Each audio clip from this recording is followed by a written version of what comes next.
sensitive? Why everybody so sensitive? Does anybody even give? We feeling babies up with medicine.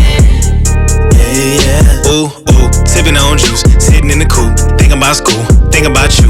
Come through, sniffing on blue, sniffing on. What's up, everybody? My name is Chris Mohead, aka Rob Savage, aka Robbie Raindrop, and we're here again with another episode of 600 Seconds with HYLO Art. But before we get started, make sure you like, share, comment, subscribe, all that stuff, man, because we got a very special guest in the building.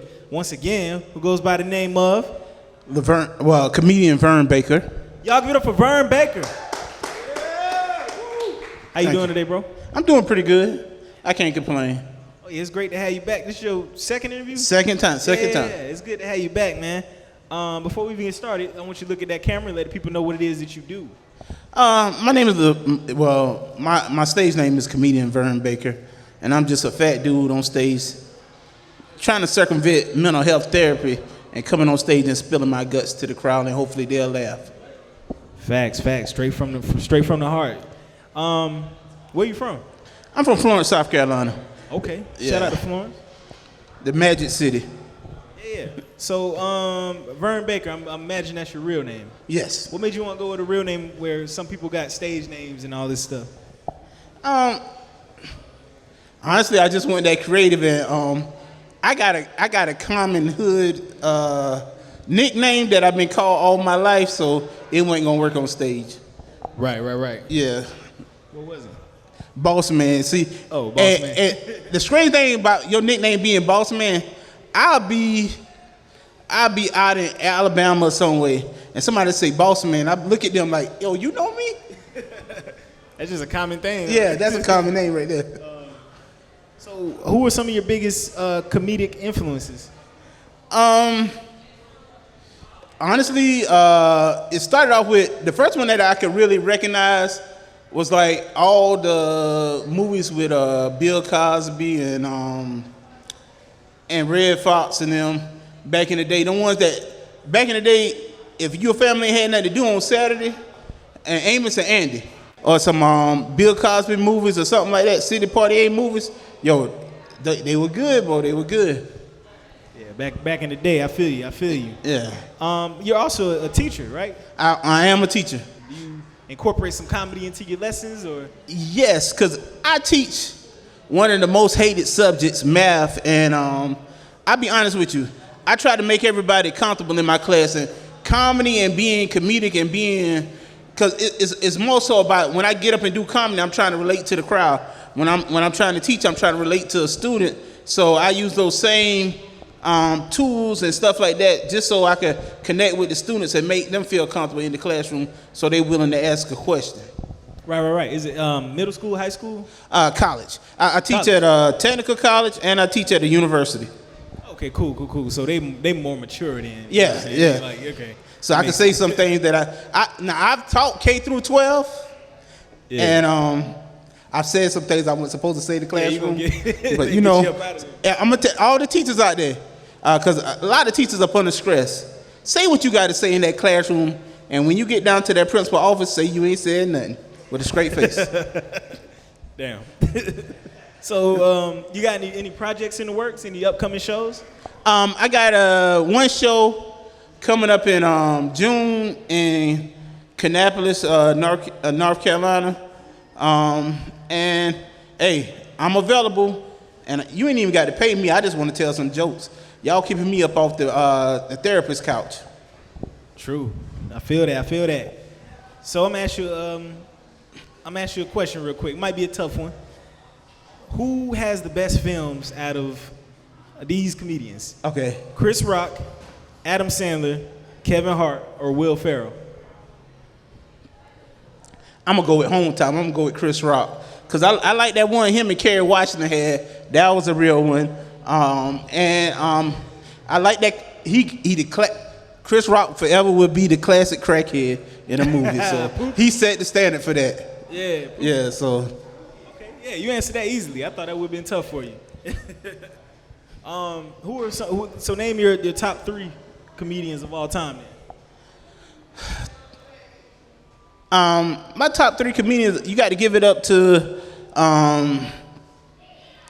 Some of the outstanding comedians like Chris Rock or Red Fox or something like that. But some of the other comedians, some of the Road Warriors, I like a Corey Holcomb, a T.K. Kirkland, those type of comedians, because my mind be off and they mind off too. They remind me of my uncle. I used to go every Sunday and chill out at my uncle's house and fall asleep, and he used to say some of the craziest stuff. So yeah. I feel that. If you collaborate with any of these comedians, or whether it be on a film or whatever, dead or alive, who would you collab with? I don't know if I would want to do a film. I would like to do a podcast with some of the comedians, though. I would like to do a podcast with like a T.K. Kirkland or a Corey Holcomb, something like that. Just something where we could talk on some real stuff, because something where we could also, it could be funny, but it could also be community building at the same time. Yeah, I feel that. I definitely feel that. Yeah. You got any advice for anybody out there watching? The only advice I got, well, one of the main things and what I tell people is don't give up on yourself. As long as you believe in yourself, you can do it, and as long as you get up every day. Now, one day you might get up and you might not want to do anything. That's okay. But just don't make those days back to back just for a long period of time. Just remember, one day you got to get up and face the world, because it is out there waiting for you. Yeah, I love it. That's true. Is there anything you want to speak on that we didn't touch on tonight? No. I just say I want to thank HYLO and my house for all the opportunities they've given me, and all the other comedians and all the other artists. Hey, I come here, I'm gonna tell y'all something. If you want to have a good time, come out to HYLO Art. You will be entertained and you will have a good time. Yes, sir. He's not lying. Yeah, pull up. You got any final shout outs? Just want to shout out everybody. And if any of my students see this, you ain't see this. Because I teach at one Christian university. Y'all ain't seen this. I feel you. Well, we appreciate you, bro. Y'all get up for Vern Baker. All right. All right, I'm gonna get some participation because I hit a bar around there.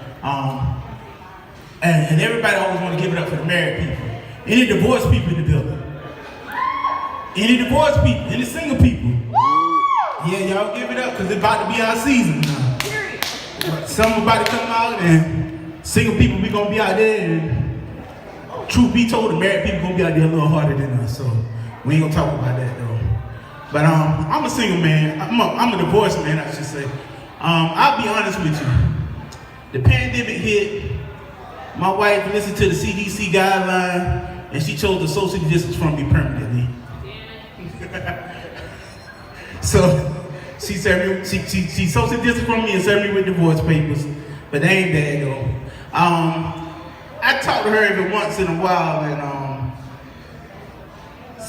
like with the holidays and stuff like that, we coming off a season of families and stuff like that, events. I'm gonna tell you something. She asked me this right here. She said, for Christmas, why didn't you give me some sneakers or something like that, or a watch? And I had to remind her this. It's an old black folklore.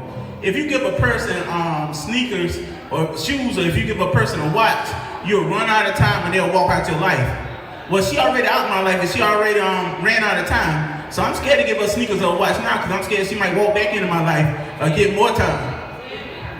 So with that being said, I'm out here and I'm single and stuff like that. And Pudgy was talking about the side dude. I was talking to a young lady, and I think she wanted to get into a relationship, but I was going too slow for her, and she ended up in a relationship. But she gonna tell me, I don't mind if you come over and we have some time together. And I realized something. If you gonna use your one cheat in a relationship to be me, you shooting real low. It's a nigga out there that is in good shape and everything that'll do way better job than me. I told her, you're thinking small, bitch. You need to think big. Real big. But yeah, and another one I met a 40-year-old virgin. A lot of people wouldn't believe that, but I met a 40-year-old virgin. And I had to be honest with myself. I entertained the idea of getting in a relationship with her, but I had to be honest with myself. I don't got once in a lifetime dick. I got baby mama, boyfriend dick, stepdaddy dick. If you ask my ex-wife, I got 7 years of dick. That's about it. So with that being said, but we still friends, and she hit me up. She said, and ladies, you might know about this. She saw a medical minute on clitoral atrophy. And clitoral atrophy is when a woman's clitoris becomes small or insensitive due to lack of use or lack of hormones. And I told her, yeah, with you not having sex, that might be an issue. I said, you got to think about this. Imagine you meet the man in your dreams and he go down on you and you don't have a clit. That's like me showing up to a birthday party, a kid's birthday party with a whole bunch of hot and ready boxes, and I open up the box, ain't no pizza there. Somebody gonna be upset. But with that being said, I'm still out here dating and stuff like that. And one thing I realized, I've accepted this. I've been declared a lesbian. I don't think I'm a lesbian, but I've been declared a lesbian. I was at the comedy house and this lady was on stage and she was like, all the big bitches give it up for yourself. And I just sat there. And she was like, all the big bitches that shop at Lane Bryant, give it up for yourself. And I sat there. She said, all the big bitches that cook Sunday dinner, give it up for yourself. And I sat there. She walked over to me. She said, why you ain't giving up for yourself? I said, I'm not a bitch. I'm just shaped like my mama. With that being said, I learned, I'm accepting that I'm a lesbian, but I'm a lesbian plus. The plus part is my meat is plant-based and not synthetic. So, I go with that. Now, one thing, I said I was divorced, and sometimes I realize I'm not completely over my wife, but when she left me, she told me this one thing. She said, I'm leaving you and I'm getting a second floor apartment. I realized I love her enough. I love her a lot, but I didn't love her enough to run up a flight of stairs to chase after her. You realize that? Sometimes we gotta know our limitations. Imagine me running up a flight of stairs and catch a heart attack at the top of it. Now when I'm out here dating, I even ask women, do you stay on the second floor? Cause damn them ring cameras. You ever a man coming to your house to take you out and he show up to your door, you on the second floor, and he now just stop in the stairwell trying to catch my breath the best I can and then knock on the door. But I realized something. I realized why I ain't over my wife. Now, when I was young and started to date, my parents told me one thing. They told me about black girl magic. Y'all talk about black girl magic, but they told me about black girl magic back then. They told me, don't go out and eat no red dishes. Well, I was married, and married people know these weekend trips, that's some of the best sets of your life. You don't have to worry about nothing. So me and my wife, we went on a weekend trip, right? We having a good time, partying and everything. Got back to the room, both of us intoxicated, and I went down. Man, it went from wet to sticky, right? I was like, what is this? This is a little different. It ain't never tasted like this before. It went from wet to sticky. So then I looked at my hand, and it was red. I realized I was eating period blood. You know what I realized? Period blood tastes like old school Flintstone chalky vitamins. It tastes like old school Flintstone chalky vitamins. So I learned that lesson, but I chewed on. Now, one time, I'm gonna tell y'all just another funny story. One time, I tossed a salad, I was eating from the back, right? And it was extra sweet, right? I didn't realize it's supposed to be sweet. So I sent her to the doctor. We found out she was pre-diabetic.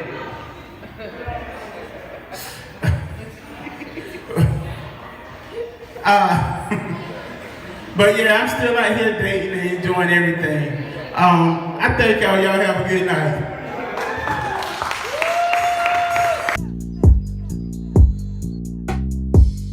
Yeah, you couldn't wait for me. I could get it together, try to get it together. You couldn't wait for me. I could get it together, go find you one better. I said